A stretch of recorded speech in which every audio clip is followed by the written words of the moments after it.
We are standing at a profound crossroads.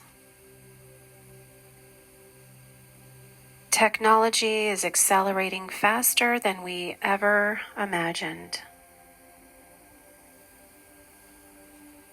AI will change the way we work, the way we live, even how we define ourselves. So how will we find purpose when so much of what we've tied our identities to, our jobs, our trained skills and talents, will most likely change and even vanish altogether?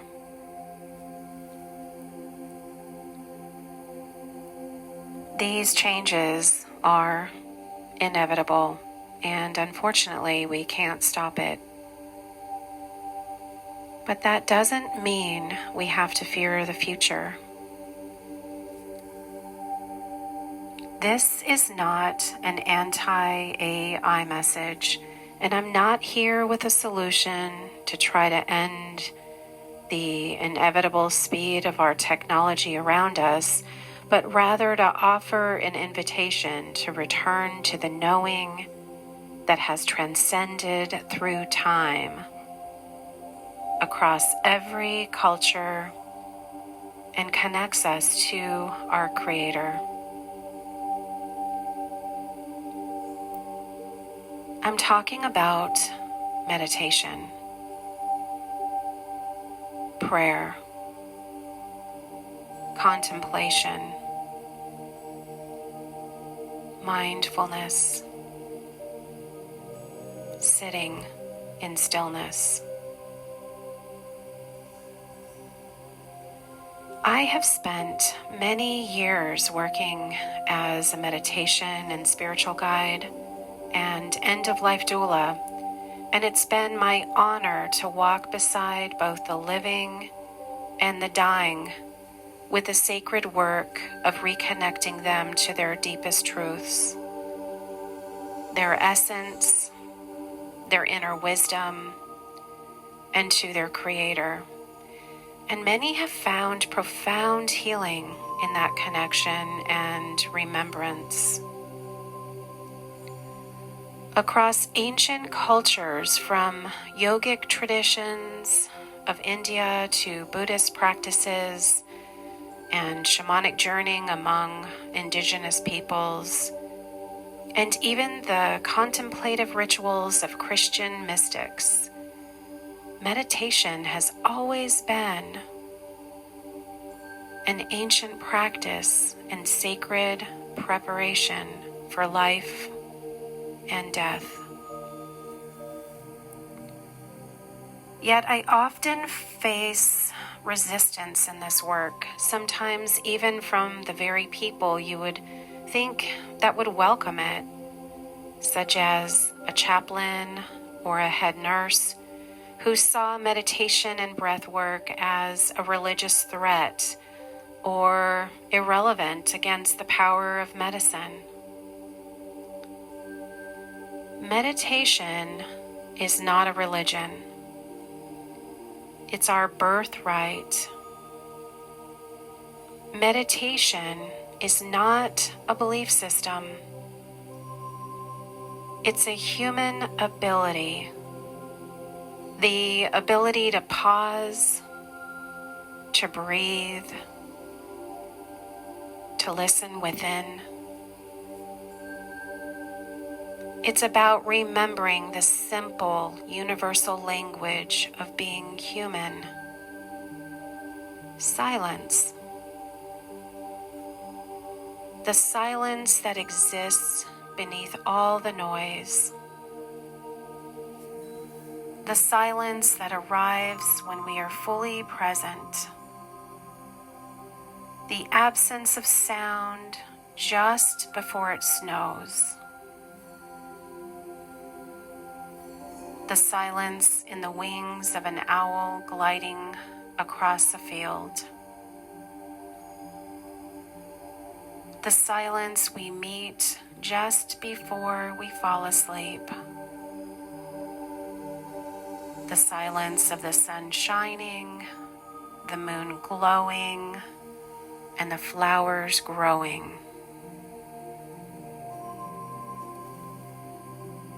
In meditation, we return to that silence, not just to escape the chaos, but to return home, just like a raindrop returns to the ocean. We meditate to remember that silence is our natural state. Beneath all the noise, before sound and thought, and beyond our identities, there is silence. In every culture, every spiritual tradition, every lineage across the world, practice some form of stillness, prayer, meditation, or sacred breath. Have you ever been asked to pause for a moment of silence? It is powerful and felt by everyone. We have lost the art of pausing. To sit quietly, to wonder, to let creativity bloom from emptiness, not just busyness. And somewhere along the way, society convinced us that busyness equals worthiness. Our society is obsessed with speed, with doing, with multitasking. And we believe that doing nothing is lazy, that multitasking is a virtue. But here's the truth.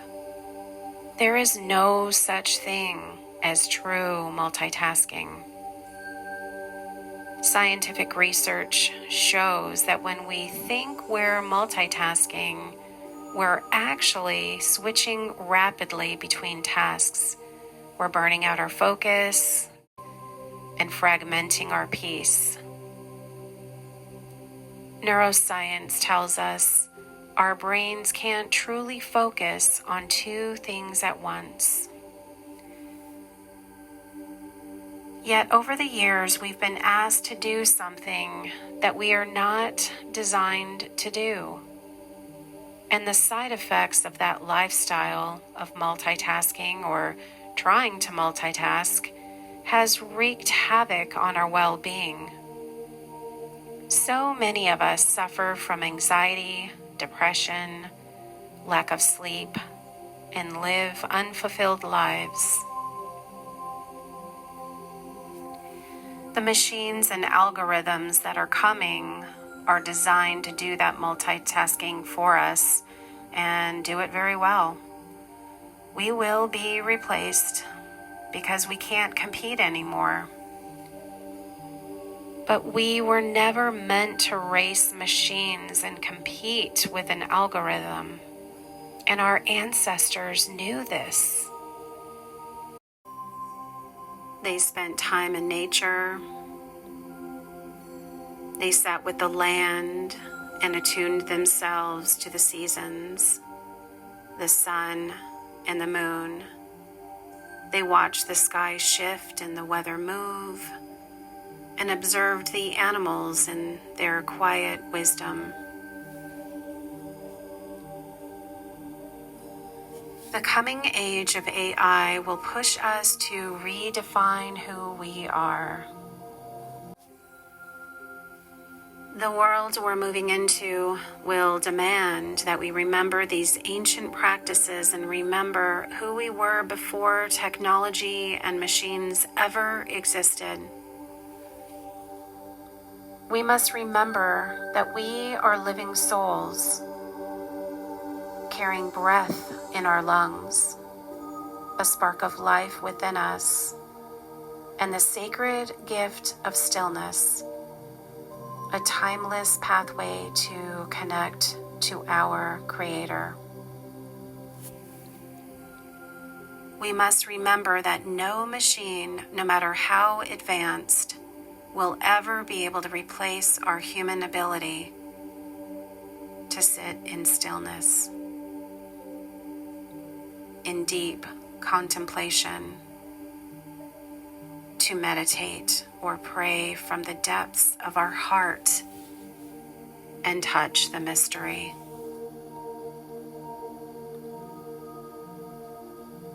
AI can only simulate, not replicate, authentic human connection with the emotions of love, grief, joy, and compassion. Only we can do that, heart to heart, soul to soul.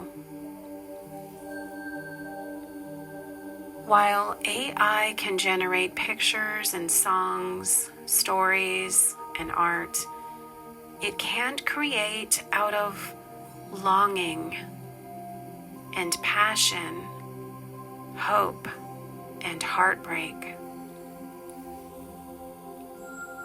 So where do we go now as the inevitable avalanche of technology rushes towards us? Well, for starters, we can step away just for 20 minutes, unplug.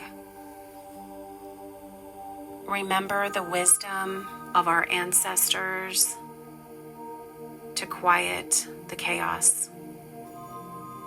Step out in nature, walk among the trees, watch the waves roll in or the clouds drift by. Listen to a bird song. Take your shoes off and feel your bare feet on the earth. Wake up early and greet the sunrise, or let the sunset wash over you. Or simply close your eyes, sit in stillness, and take one sacred human breath.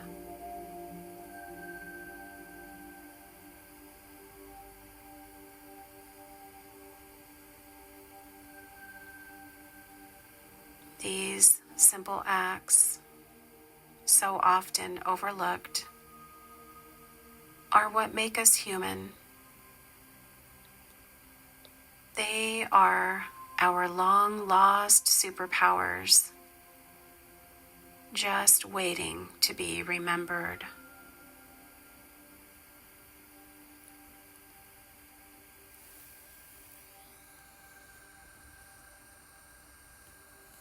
Namaste.